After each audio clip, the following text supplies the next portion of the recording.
Good morning. Welcome back to Entrepreneur Country TV, Edition 3. You know, we're in our 15th year. We actually turned 15 years old on 8th of December this year. And we've been backing entrepreneurs in this model of entrepreneurs backing entrepreneurs since the beginning, since 2000. Actually, we're the first to pioneer that at an institutional level, albeit a small institution at the beginning. But I felt very much in the downturn that we needed to formulate that into more than just an investment club, more than a syndication capability, but to put it into a fund structure. And so we took what we had always done, tried to provide a gold standard of service to the entrepreneurs that we work with, and we created the Ariadne Capital Entrepreneurs Fund.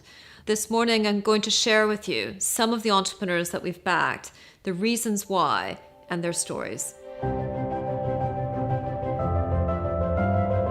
Ariadne Capital is a proud shareholder of Norwood Systems, led by Paul Ostergaard, who I first met when I was coming out of INSEAD in 1997. He was at 3Com at the time.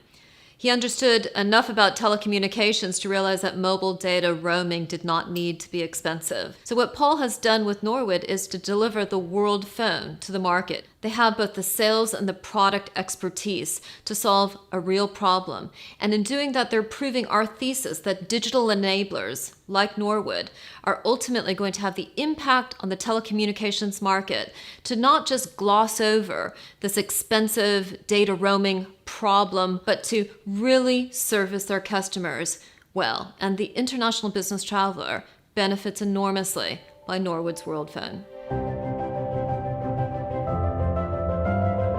Why did we invest in Orson Co? Ben, Richard, Cameron? Well, we believe that every entrepreneur has a secret. With Richard, who you're going to hear from in just a second, we believe that the e-loom is a game changer. We believe that what he understands about the future of publishing as well as reading is something which is inevitable. And we became very convinced that these guys were the team to make it happen. Hi, I'm Richard Mason, one of the founders of Orson Co. I'm a novelist. I believe passionately in telling stories in the most powerful way. And I think we're at a really interesting moment in the history of storytelling. I think actually it's very like when cinema split from the theatre. Somebody invented a piece of hardware, in that case the cine camera, but movies became movies because the people in charge of the tech were great storytellers, the great directors.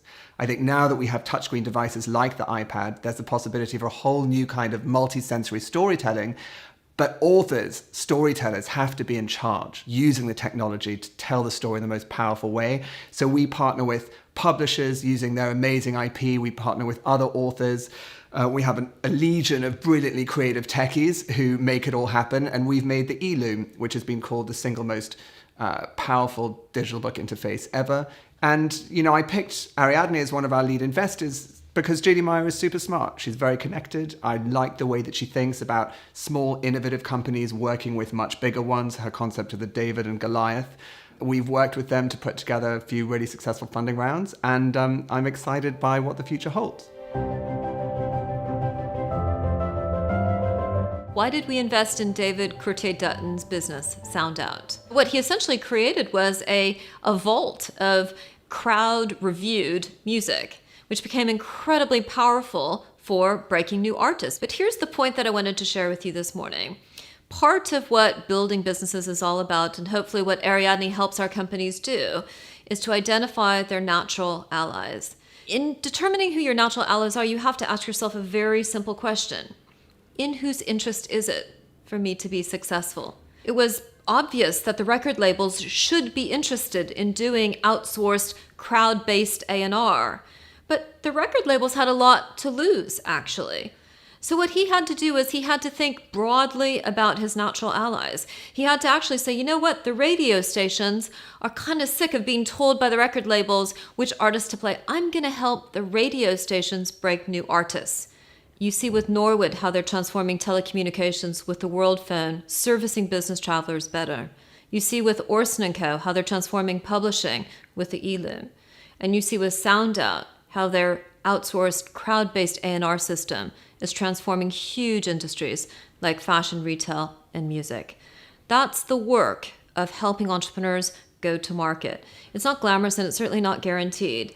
We call it the Ariadne Capital bear hug, and it's important. If you're an entrepreneur watching this, you need to ask yourself a question. Who are my natural allies?